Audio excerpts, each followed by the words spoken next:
Friends, welcome to MF made simple powered by फंडोमीटर।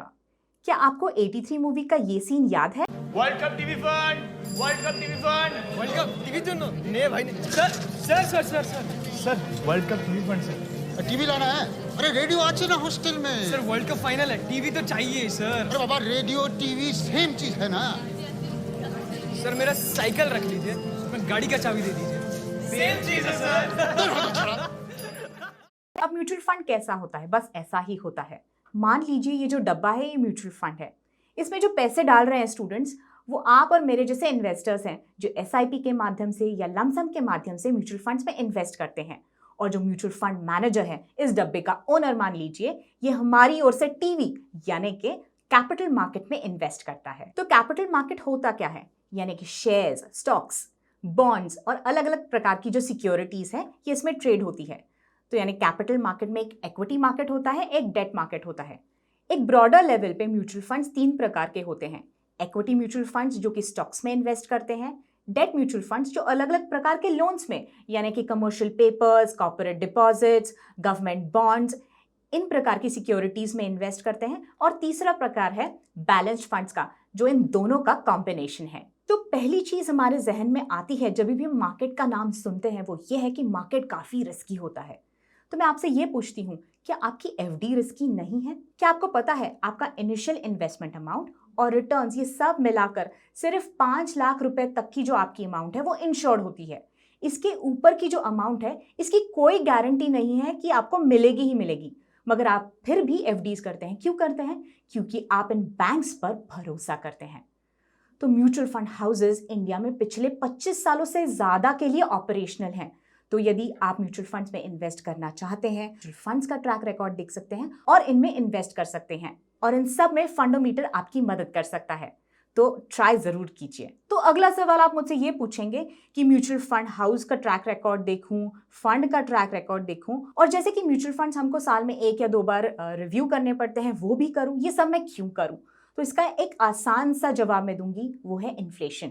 आज सुबह परिमल आड़े चैनल पर आपने एक 1 पेजर देखा होगा रियल रिटर्न के बारे में, तो इसी को शॉर्ट में समझते हैं।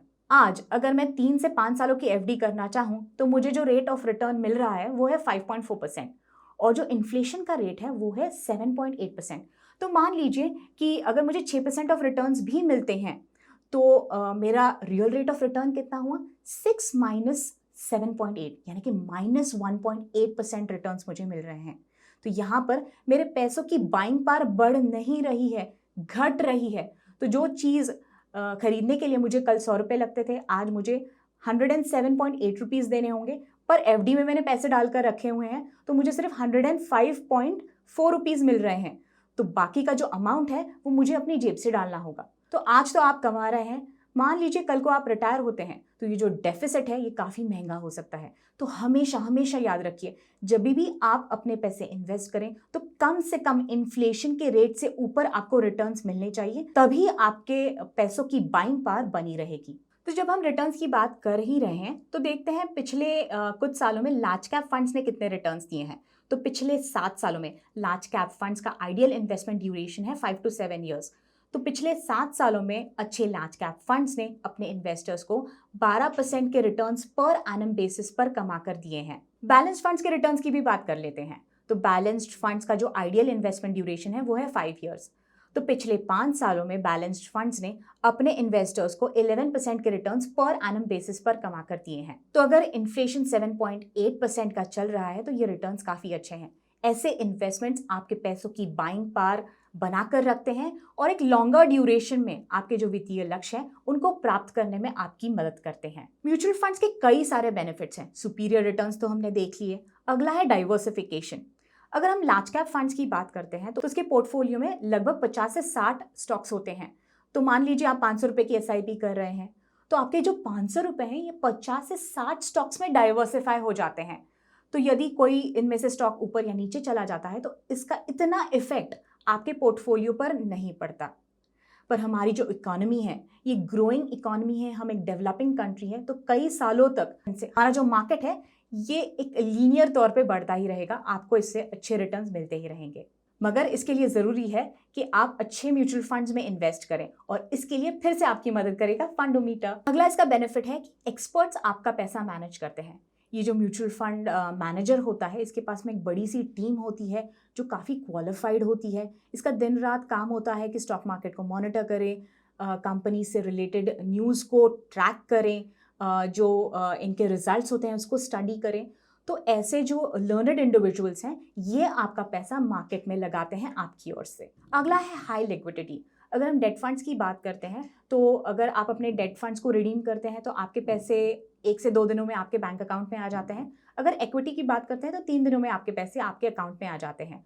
और यदि आप चाहें तो पार्ट रिडेम्पशन भी कर सकते हैं। मान लीजिए आपके 5 लाख रुपए इन्वेस्टेड है, उसमें से 2 लाख रुपए आपको 2 लाख रुपयों की ज़रूरत है, तो इसमें से 2 लाख रिडीम कर आप बाकी का जो अमाउंट है वो इन्वेस्टेड रख सकते हैं। अगला है टैक्स एफिशिएंसी। तो जब भी हम एफडी की बात करते हैं, जो रिटर्न्स हैं वो आपके इनकम में ऐड होकर आपके टैक्स स्लैब के अनुसार आपको इस पर टैक्स भरना पड़ता है। पर जब हम म्यूचुअल फंड्स की बात करते हैं, यदि डेट फंड्स को ले लें और आप डेट फंड्स में 3 सालों से ज़्यादा के लिए इन्वेस्टेड हैं, तो आपको इंडेक्सेशन का बेनिफिट मिलता है, और जो इफेक्टिव टैक्स है वो एफडी के कंपैरिजन में काफ़ी कम होता है। यदि हम इक्विटी म्यूचुअल फंड्स की बात करते हैं, इसमें यदि आप 1 साल से ज़्यादा इन्वेस्टेड रहें तो 1 लाख रुपए से ज़्यादा जो आपके रिटर्न्स हैं उस पर ही आपको 10% टैक्स भरना पड़ता है। तो इफेक्टिव टैक्स एफडी के कंपैरिजन में इन दोनों म्यूचुअल फंड्स में काफ़ी कम होता है। अगला बेनिफिट है ईज ऑफ इन्वेस्टिंग। तो आप म्यूचुअल फंड्स में ऑनलाइन डिस्ट्रीब्यूटर्स के थ्रू, म्यूचुअल फंड हाउसेस के थ्रू, बैंक्स के थ्रू, ब्रोकर्स, इन सब के द्वारा, और भी कई चैनल्स हैं उनके द्वारा म्यूचुअल फंड्स में इन्वेस्ट कर सकते हैं। और अगला जो बेनिफिट है वो ये है कि ये हाईली रेगुलेटेड मार्केट है और काफ़ी ट्रांसपेरेंट म्यूचुअल फंड ये प्रोडक्ट है। म्यूचुअल फंड हाउसेस को पब्लिक डोमेन में हर महीने अपने म्यूचुअल फंड से रिलेटेड डेटा प्रेजेंट करना होता है। कौन से स्टॉक्स खरीदे, कितना अमाउंट था, कितने ड्यूरेशन के लिए होल्ड किया, ये सारी डिटेल्स पब्लिक डोमेन में अवेलेबल होती है। तो जब भी ट्रांसपेरेंसी होती है, उस प्रोडक्ट पर आपका जो विश्वास है वो बढ़ता रहता है। और ये हाईली रेगुलेटेड है। सेबी की कई सारी रेगुलेशंस म्यूचुअल फंड हाउसेस पर, म्यूचुअल फंड्स पर होती है, तो सेबी काफ़ी क्लोजली इन रेगुलेशंस के बेसिस पर इनको मॉनिटर करते रहती है। तो फ्रेंड्स, इस वीडियो में हमने बात की कि म्यूचुअल फंड क्या होता है और इसके बेनिफिट्स क्या होते हैं। आशा करते हैं ये वीडियो आपको अच्छा लगा होगा। प्लीज़ आपके जो फैमिली में यंगस्टर्स हैं, या आपके कोई दोस्त या रिलेटिव्स हैं जो मार्केट में इन्वेस्ट नहीं करते हैं, म्यूचुअल फंड्स के बारे में उनको नहीं पता है, उनके साथ में ये वीडियो ज़रूर शेयर कीजिए, उनका भी फाइनेंशियल नॉलेज ज़रूर बढ़ाइए। आपको फिर से याद दिला दूं कि फंडोमीटर पर हम लगभग 500 फंड्स को हर मंथ रिव्यू करते हैं। इनसे रिलेटेड जो सारी टर्मिनोलॉजी आपको हमारे वेबसाइट पे मिलेगी, उसके कई सारे वीडियोस ऑलरेडी हमारे चैनल पर बने हुए हैं। तो इन वीडियोस को देखकर आप आसानी से फंडोमीटर को समझ सकते हैं। तो आशा करती हूँ ये वीडियो आपको ज़रूर अच्छा लगा होगा। ऐसे ही और एक टॉपिक के बारे में बात करेंगे अगले वीडियो में। तब तक के लिए हैप्पी इन्वेस्टिंग।